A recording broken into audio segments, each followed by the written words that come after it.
changing the wheels on the right assembly. Lift the splash guards up and then the drip pans back.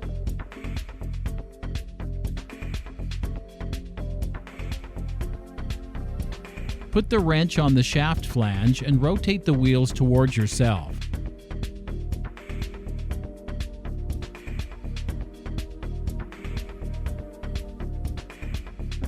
Turn the end nut clockwise to remove. Switch out worn wheels with fresh and replace all parts in the same order. Reattach the end nut, turning counterclockwise.